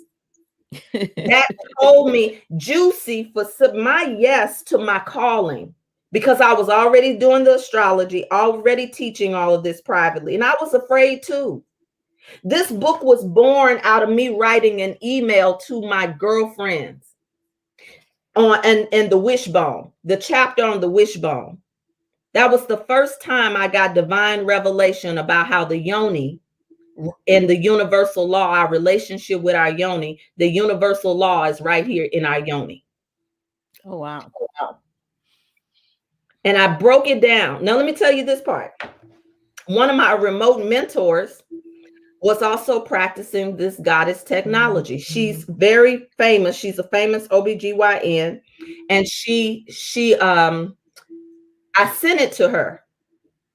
Her name is Dr. Christiane Northrup. Oh, Dr. Northrup. Dr. Northrup. Okay. I've got a couple of her books over here. I sent it to Dr. Northrup, and she was so moved by it, and she told me edit it. She said, because I can't send it out with this and that. Great feedback. Another woman who doesn't look like me. That's right. She does not. But let me tell you what that woman opened up for me. One time I was in a goddess process, and the whole I gotta say it like this, family. Let me say it like this. I'm not stuck in the dogma, but I gotta say it like this. The Holy Spirit was moving. My I am consciousness was moving. And what happens is when I try to push it down, I get real uncomfortable. And so I had a big sister goddess who was saying, you got to speak. You're going to get the microphone. When you're in the room full of free women, they free you up. They don't push you down. And so she said, you got to get the mic. And I said, I was getting a scriptural revelation of us doing this feminine embodiment work. And I spoke to it. I don't even remember what I said, Dr. G. And Dr. Christiane Northrup turned around and she said, if you stood up, if you had a church, that's the church I would be a part of. I had not had anyone that looked like me affirm me the way the women who did not look like me received me. And what I mean by that, it just made me stronger. And there is a vibration that we can transcend, and you will be able to go and be commissioned. You know, when we were taught, Elijah Muhammad taught us friendships in all walks of life. Mm-hmm. When you know that I am the mother, what do I look like arguing with my children? There you go. There you go. And that is important to validate one another. And I have a sister, I'm going to give a shout out to her, Dr. Robin Lacier Smith. And she has given me consistently year after year platform on her women's outreach that she's been doing. I think I've spoken at, didn't do one in 2020, but at her conferences for the last 3 years prior to that. And then I've done 2 other conferences. I had one Philadelphia newscaster at one of, I'll never forget it, who came up after I spoke, and I was speaking about liberation. And since I was in this free space, and I used to watch her on TV, and she came to me and told me how much she enjoyed my talk at this conference in Philadelphia. And like I said, Dr. Robin Lacier Smith has given me platform after platform to speak to the women that are in her tribe.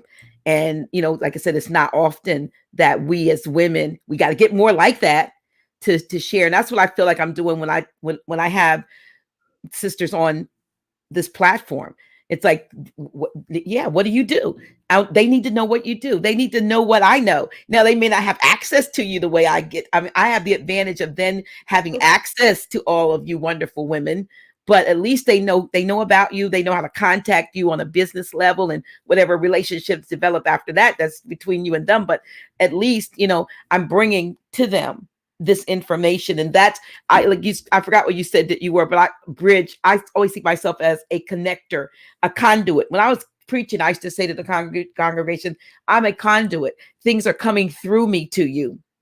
I don't claim ownership of the things, because sometimes I hear it and I go, you know, the Most High knew that if it stopped in my brain that I'd mess with it. So it goes from wherever it's coming through my lips and it bypasses my brain so that I don't have to question it. And, you know, in your own, when you get a download, when you get an intuitive word, in the beginning, I used to say, I'm not saying that.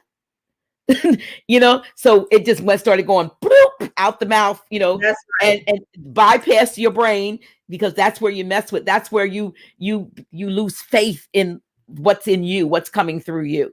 Trust Absolutely. that you have a higher self that is giving you that information that's coming down. And when you do it without fear, or even if you do it afraid, because a lot of times fear paralyzes. And one thing Joyce Meyer said, was do it afraid. That's like the only thing I can remember that she ever said that I held on to, because there are a lot of times when I thought I can't do that, but then I went on and I did it anyway. And then you look back and say, I did that. And that's the shift everything. That's the shift everything. Is when you can look at the thing that you are most afraid of, the habits you have, or the fixed emotion and idea, the things that make you angry, and you question it. Why does this make me angry? Where did this come from? And you get tools and you use those tools, and you have to use them. You cannot just talk about, that the power of life and death is in the tongue, but the moment that you get up from your prayers, you're canceling them out with your worry and your doubt. Stop talking about the C word. Stop commensurating around the news and the C word. I don't watch the news. Right. What, not you, but of the people who, and probably not many in your audience. But what is it that you want to create for your family? Because that's the energy of distraction that you see people talking about. What could you be learning? What conversations could you have? Some of us get more excited about exposing and outing people that we don't know on social media and blogs, but have not done the work to expose the truth of the molestations in our family and the hiding of our gifts in these sacred spaces. We haven't talked about the spiritual abuse. And so you go from one organization to another looking for someone to supplement what's already in you. But you cannot, they say, how can you have a teacher unless he be sent? Well, when they say that the teacher is when the student is ready, the teacher appears. But we have many teachers on this journey. Everybody I meet is my teacher. My dog is my teacher. The grass is speaking. When we went to Costa Rica and we would navigate the terrain in Costa Rica, right? We could not be all the time doing this, taking pictures. Why? Because you needed to watch where you step. And that taught me about something. Sometimes you may not have your rites of passage or your initiation by somebody. I got initiated by something bigger than me, because the sisters who were praying with me, Dr. G, for 3 years before I even got introduced to my partner, in prayer time, in a prayer habit, because Iyanla taught us as ministers how to come together to pray. And so we have spiritual hygiene practices that we must do, and every priest does. Every priestess has a spiritual practice. See, we want to be around here wearing the fez and the kufi and talking about this, but what's the practice when you need it, right? And and if I'm preaching, that's okay. I stopped apologizing for that. I don't mean to preach from a preachy place, but I mean to just say, come on, like get in tune with what is for you and not what's against you. Yes. Nature is for you. And we have people around who are afraid to breathe air. You're right. Which compromises our immune system. We need love and affection. We need to be able to see one another when we see each other and not be afraid to embrace one another because of what we've been programmed around. To defy that type of thing and to practice it. And sometimes it may show up in your partner, sisters. It may show up because relationships are mirrors. In this retrograde season, this energy, we are being tried around our heart chakra. Well, the word says, out of the heart flows the issues of life. So that's your word, right? And so the word represents, or the heart represents, the subconscious mind. But I didn't know, Dr. G, that people were taught. I didn't know, because I didn't come from this type of rigidity in Christianity. We're taught not to trust the heart. So when women are telling me what the truth is going on in their heart, women who are standing up in front of women, in the first ladies, in marriages. They're telling you about being virtuous while they're like the stories that I have heard. And we're out of integrity and wonder why we're vibrating so low because of the hiding that's happening in the pews, the hiding that's happening in the headpiece, the hiding that's happening at the bimbe. Oh yeah, you're not exempt just because you have Orishas. It's more dangerous to be able to access all of this energy and not work on yourself, not be committed to yourself. And sometimes it's going to show up in the thing that we are fighting the most, which is ourselves and people like us who sound strange to us. But a lot of people serving like the Grand Sheik and yourself come from a truly heart-centered place. But there's a new model in place where we are not to martyr ourselves. We are not to die the poor righteous teachers. No, it's no longer okay for us to have a GoFundMe account for our freedom fighters and teachers who have sacrificed. It's not okay. And so the young people who are coming up behind me are getting their business in order. And so we have to humble ourselves, those of us who are elders now. We need to show up to mentor where we can. And mentorship doesn't always look like telling them what to do. It's telling them what we didn't do for ourselves, where we veered off, and atoning with some of these young people. We need to sit down with our daughters and tell them the truth about our whole days and the creeping in the night. Sometimes not in a way where you're trying to do a confessional, but where you're not judging them. And so that they can come to us and they can collaborate with us, because the rate of motion of this technology, they seem to be designed for. They don't even know some of the references that my generation knows, and certainly not yours, in terms of a phone with a dial pad. Yeah, what's that? They don't know about Sunday dinners when you had the children had to go play in another room while the elders played cards, but they cooked fish and prepared dinner. Some of them don't know about Sundays when the cars would be lined down the street, because that was the day you went to Big Mama's house. That was the day you went to the family house.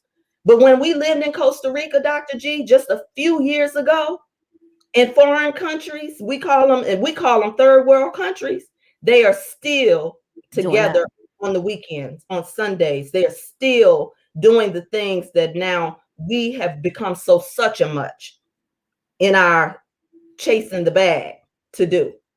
And I just brings back memories, because I grew up in with my grandmother, and every meal everybody who lived in the house sat down together at the big table, and my grandma cooked and the food would be there. The only time I think, she cooked breakfast, she had lunch, was not everybody there, but dinner, supper, everybody there. And you're right, they played cards at night. And they had their little time, and I'd be in the other room, and they'd have me come in and sing, and sometimes I'd stand in front of the fireplace and do my little performing, and then I'd be off as a child. But yeah, there are things that they don't know, and if we're here, then the reason why we are here is to pass that information down, to bring us.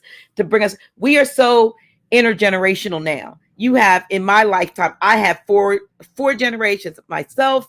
I have children, I have grandchildren, and I have great grandchildren. So that's 4 generations. And why it was funny when you first started. If you go back and look at this replay, you're going to see me do it with my head looking like this, because my youngest son and my grandson, my only grandson, stuck their head in the door. I didn't even know they came over here. And but just to sit down and be able to share with them, what it was like, not to take them back there to anything that was bad, but to give them a sense of their own DNA and of their. Cause I don't like using history, and that's another story. But just to give them a sense of who they are from their roots, if you will. And if we don't, they never know. They'll never know. And you're Queen Mother on this, just like on this. You are the Queen Mother, and you are seated in your queendom. And what if we were able to teach more mothers and daughters and granddaughters how to honor and how to lift up the position and the seat that we are assigned, right? You know, and so I peace and blessings upon the tribe of queens that I was around. They taught me some good things, but they also modeled some things that I don't want to pass on. And it's okay.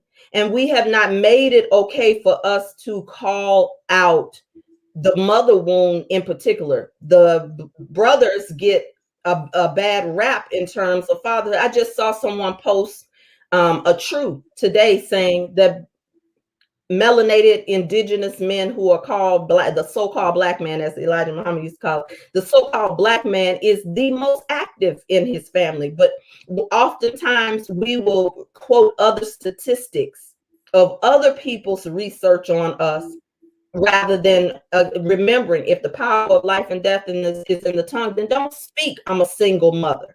Don't speak that, because we are tribal people. And that idea of a single mother, your child was everybody's child. That's the issue. Right. We had the village. We had the village principle.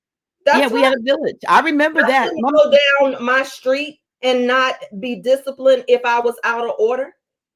So mothers, you got to remember to return to who you are in your indigenous, in your ancient history. Not even, like Dr. G said, we don't like to say history because history is his story. It has been tampered. But when we start just right with our freedom, where are you shackled? Your life is giving you feedback. And instead of turning away from it, get some support. And it doesn't always have to be what you've already known. Sometimes the greatest shift comes when you explore beyond your limitations and fears. Good word. Good advice. That is so true.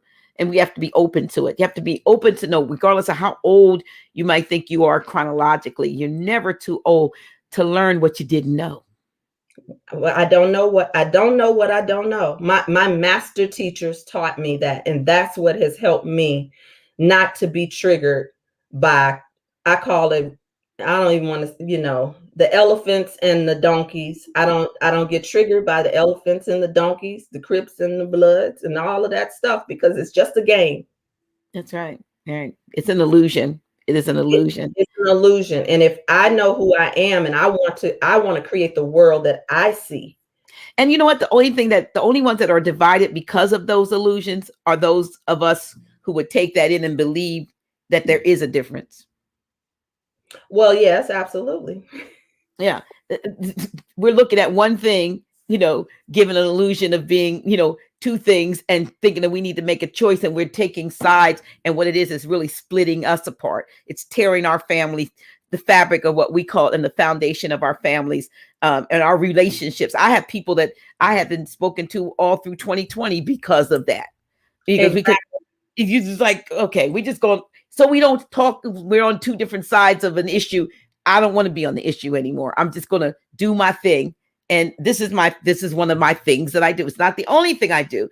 I think I don't know whether I talked to you or somebody else about it, but it's just like we get all wrapped up in the one thing and we forget about all the other things that make up who we are. And we don't have energy to pour into our unprecedented future, because we're always stuck in the past or worrying about the next moment. And I would encourage someone who's looking is, what about your unprecedented future? The ridiculous part of your vision. And most of us as women have not been able to disconnect from our masculine energy. And so we don't trust the feminine. And therefore we lean on the how. Well, if I'm going to be an entrepreneur, I need to know how. I need to know and how. And that's how I almost didn't nationalize. I didn't go further with it. And there's more for me to do. And it is a process, and it is challenging. And I would say this in closing, Dr. G, if there are couples where there are, I have recently learned this lesson, give thanks when you do have a partner that's willing to study for hours and hours and ask the questions and even try. Because had my partner not try to do certain things and I didn't have time. I didn't have energy. And I may not know, I may not have been challenged. I may not have sat down and done it when I got angry and I needed to know, because I learned in my freedom. Once I got free, I knew that not to accept anything anybody told me. So I'm not just going to believe it just because you're my partner. That's how women get hurt and call it spiritual abuse and victimized, is because sometimes we're looking for somebody else to do the work that we're called to do. It's true. And so I can't put that on my husband or my partner or my mama or my dad. If I am standing in my sovereign capacity, my sovereign womanhood, then maybe I'm the medicine woman in my family. Maybe I'm the marketplace woman with the vision to free my family. Maybe I am the one in position so that my partner can do something else and we don't have to get stuck in gender roles or and can he buy me a Birkin? We are identifying our wealth and our success by other people's last names when someone comes to tell you to get your last name in order. What is your name? Reclaim your identity. Your take on your title, our titles of nobility. Right. Yes, right. Then you won't need Birkin and Louis, because these are the families that are controlled. Well, what if you are really the 1%?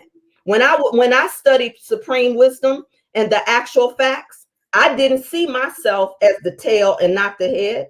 I was told that I am the original woman, the maker, the owner, the cream of the planet Earth, goddess of the universe. I had to study those actual facts. But if I just study the actual facts from a place of trying to get into some membership organization to be approved by somebody outside of me, but that when I was speaking to the original woman is the maker, the owner, I was talking to my DNA. I was waking up something, my I am. And so now when I go and I say what's next in terms of the rotation of the earth, we had to study the rotation of the earth and the speed of the planet. Well, I didn't know that I was talking about myself. I didn't know when I went through the process. So sister, brother, give yourself permission to trust the process that you're going through. Yes, yes. Ashe, ashe, oh. Ashe, oh. This has been a wonderful 2 hours. Time flies when you're having fun. If you would like to get in touch with Tonia Taylor and avail yourself of her services, she can do anything, a little bit of everything when it comes to the metaphysical sciences. She's Reiki practitioner. She's an iridologist. She does astrology. Let me see, what else did she do? She's a counselor, coach. So what I do is I turn blind spots into breakthroughs around love, sex, and money. And so I am helping and supporting my sisterhood, and people who are drawn to me to get in position to prosper in your purpose, prosper in your pleasure, prosper in your passion, so that you can show up as your authentic self and be free and spread your wings and no longer apologize for the thing that you may have cursed. And Dr. G, thank you so much for inviting me into your circle and even though we were already connected, and we have a work to do. Let the record show, sisters in ministry, there are more of you, more people like you than you know. And when you get into fellowship with free women, a free sisterhood, it gives you permission to be free without all of the fear, the attack, and the anger, and the guilt that hell and damnation theology has taught you. Absolutely. I want to thank you. Listen, please share this video.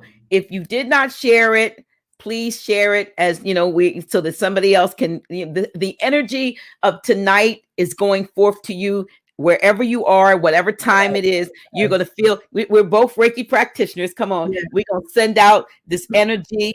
I can feel it. Do you get it in your hands? Well, when I do this.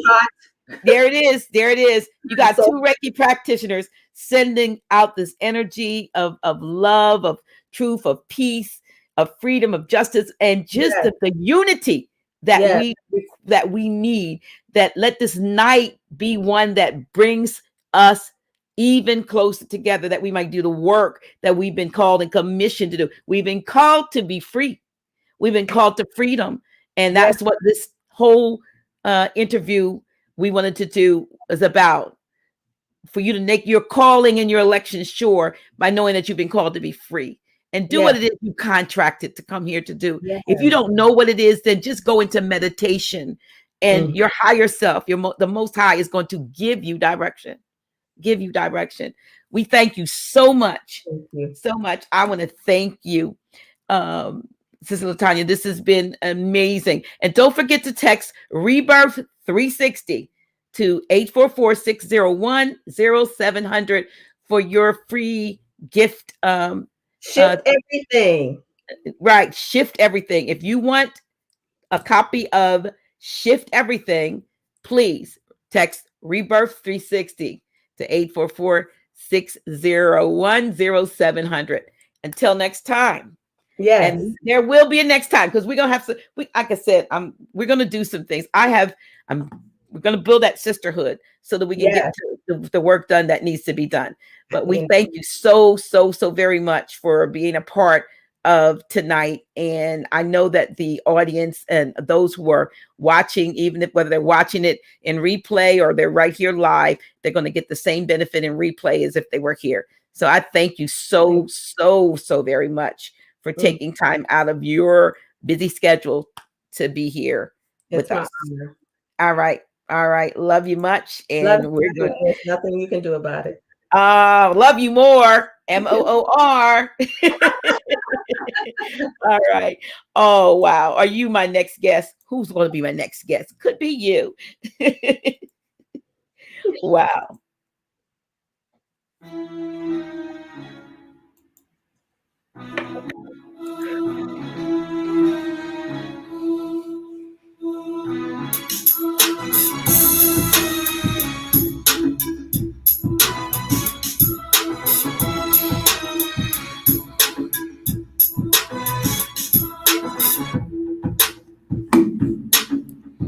Dr. G.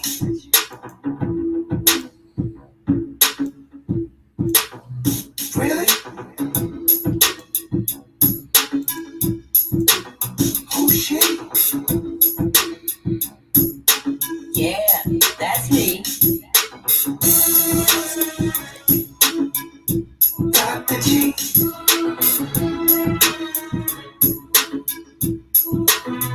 Really? Oh shit. Yeah, that's me. Dr. G.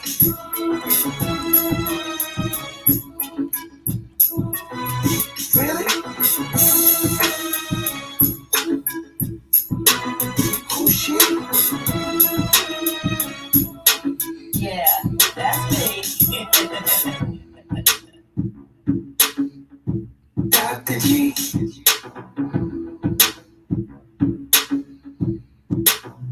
Really? Oh shit. Yeah, that's me. Dr. G.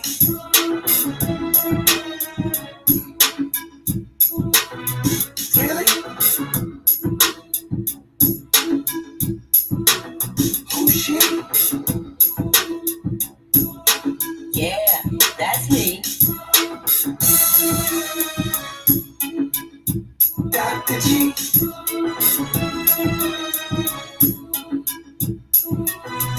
Really?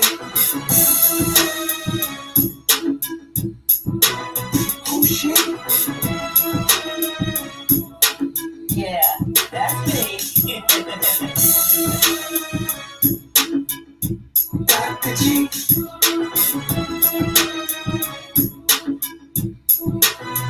Really? Oh shit.